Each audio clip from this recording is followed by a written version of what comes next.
حضرتك بتقول ان احنا خلاص احنا دلوقتي مش هنبعت اي قطعه اثريه خالص. مصريه لبره. تمام، وان احنا نعملها. ممكن نشوف ان اي حد في العالم عنده ترميم او محتاج ان هو يرمم يرجع لمصر. وبدأنا بالفعل. بدأنا بالفعل ده. دولة السعودية، عندنا قطر، عندنا بعض البلاد العربية بدأت تستعين بالمرممين المصريين. وأنا بكلم حضرتك بيجيبوا دلوقتي ايه احنا بدأوا كمان نيجي نعلم بقى دورات. وبدأ ياخدوا المرممين المصريين يعملوا إعادة صياغة لبعض الآثار اللي عندهم.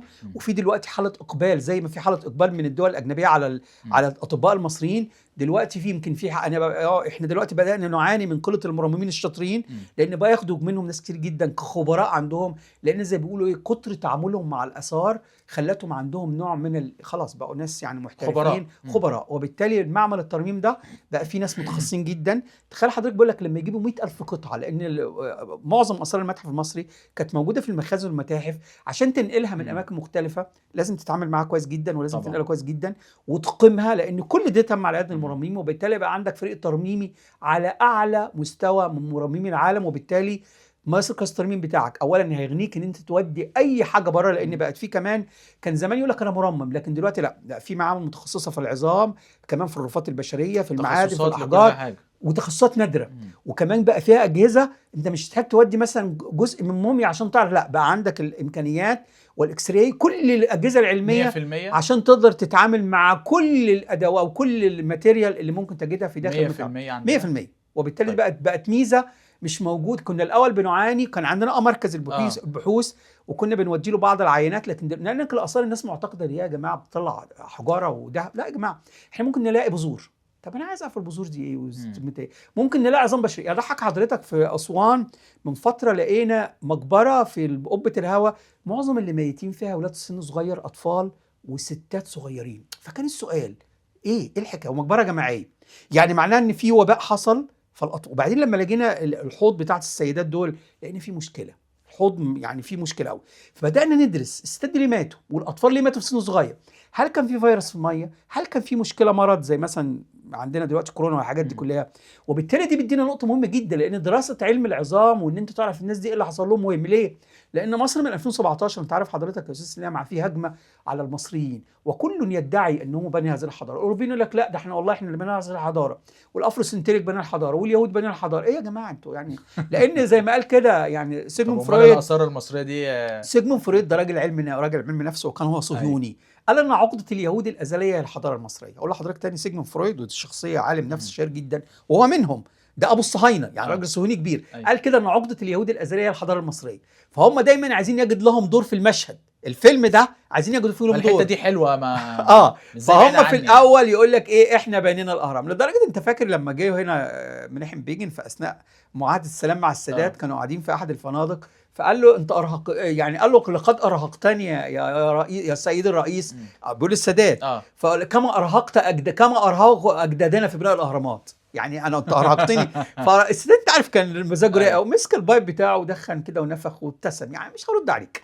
فهم كانوا عايزين. وبعدين انت عارف فتره الستينات لما هم احتلوا سيناء، ما سابوش حته في سينا لما دوروا. وكان عندهم اللي هو منيحم بيجن كان مغرم بالاثار، لدرجه ان هو كان سرق كتير جدا من الاثار المصريه.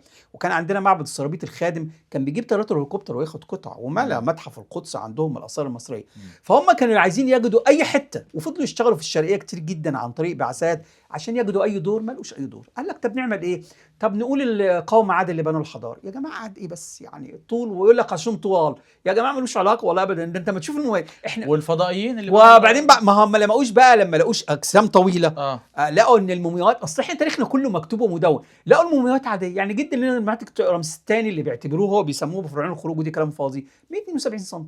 الملك توت حوالي 168 170 سم. اجسامنا هي. فقال لك طب ما احنا مش لاقيين لكم لا قوم عاد نافع ولا يود نافع، تبقى ايه بقى؟ قال لك طب ما نقول الفضائيين.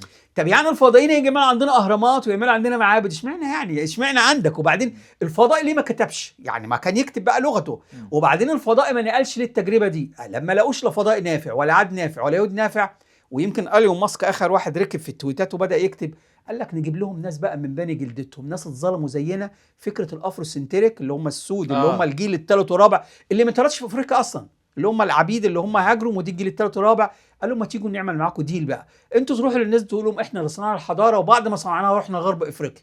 وبداوا الافروسنتريك دلوقتي للاسف هناك بعض المتاحف تقول لك ايه، الحضاره السوداء وبداوا حتى يلونوا التماثيل، وبداوا حتى يقول لك ده احنا التماثيل المصريه انفاق قصرناها عشان ايه؟ ما يبانش ان هم افارقه. يا جماعه والله ابدا، المصري القديم مقصر. انتوا يا شويه جهله، هو كان بيكسر الانف عشان عمليه دينيه. يعني عمليه دينيه، الانف مكان التنفس، فانا عايز اموتك. المصري كراكه حتى في الموت.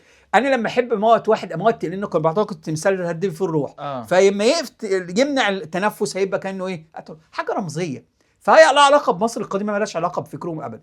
فبالتالي احنا بنقول حضارتنا حضاره مستهدفه، وبالتالي بنقول انهم عندما لما يفلحوا في كل ده عندنا مشكله كبيره جدا، ان هم بداوا يدعوا وبالتالي جت مصر. انا بحكي الحكايه دي ليه؟ لان في 2017 جه السيد الرئيس والقوات المسلحه عملت اتفاق مع بعض الوزارات، وزاره الصحه قالت هنعمل حاجه اسمها مشروع الجينوم المصري. يعني ايه الجينوم المصري يا جماعه؟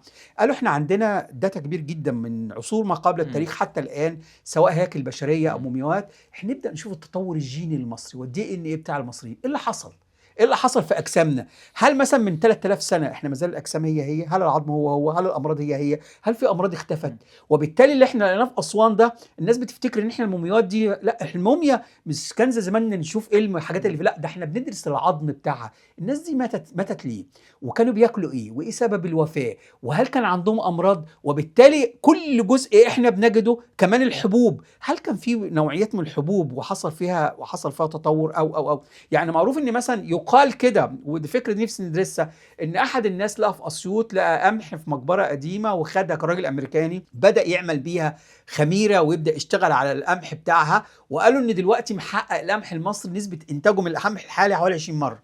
الموضوع ده لو احنا شفناه اعتقد الموضوع ممكن يعني يبقى فكره جدا. يمكن حكى اعلامي ومتابع من 4 اشهر مجموعه من الشباب المصريين خدوا قمح مصري وعملوا عيش مصري وباعوه في امريكا، وكان الارب 5 ترغيفه كمان باعوا وعملوا رواج. فالناس اصل الناس ما تعرفش كلمه مصر دي لو حطيتها على اي حاجه هتبيع. انت اصلا اسمك مسمع في كل دول العالم، لدرجه اول ما حضرتك تنزل في اي دوله من دول العالم تقول لهم ايام فروم ايجيبت تلاقيه بيغمض. ليه؟ لان عامل زي بالنسبه كمسلمين او مسيحيين، اول ما تقول له انا رايح مكه او القدس، ليه؟ في اشتياق. فالعالم الخارجي اول ما تقول له انا من مصر، يا سلام، لانه عنده مصر زي ما حضرتك قلت في الاول ابهار. وبالتالي بقول لحضرتك احنا عندنا، واعتقد ما فيش حد في العالم كله من اقصى الشرق لاقصى الغرب اللي ما عارفك حتى كاسم. ليه؟ تيجي تدرس الزراعه انت اول فلاح، تدرس العسكريه انت اول جندي، تدرس الدين انت كنت اول ايه؟ اول متدين قبل وجود الاديان. وبالتالي مشروع الجينوم ده خلص حضرتك هو مهم جدا جدا، لانه بقول لحضرتك كان نقطه مهمه جدا. وبالتالي حضرتنا لازم زي ما بيقولوا نعض عليها بالانامل، لان العين عليها، مش العين عليهم النهارده، العين عليها زي ما عيننا على عينهم على البلد دي من زمان، فبرضه العين عليهم الحضاره. لذلك من خلال المنصه بتاعتك بقول لكل المسؤولين عن هذا البلد عايزين نصيغ برامج التعليم لكل بتوع الدراما. ابوس ايديكم عايزين نشتغل في الدراما شويه، لان الدراما عندنا بعافيه، خاصه الدراما التاريخيه. يعني كان زمان مش عارف حضرتك تفتكروا لا، كان لازم يبقى عندنا في رمضان مسلسل ديني تاريخي. للاسف دي مفتقد. عايزين نشتغل شويه على فكره ربط السياحه بالتاريخ، بمعنى اعمل لي فيلم هات فيه ممثله جميله وممثل جميل، لكن عايز الباك جراوند بتاعهم يبقى ايه؟ خلفيه بتاعتهم معابدنا ومقابرنا ومناطقنا السياحيه. فانا بقول لحضرتك هذا البلد يستطيع ان يصبح من اكبر دول العالم في مجال السياحه، لانه يمتلك سواء فوق الارض او تحت الارض ما لا تمتلكه اي دوله في العالم كله.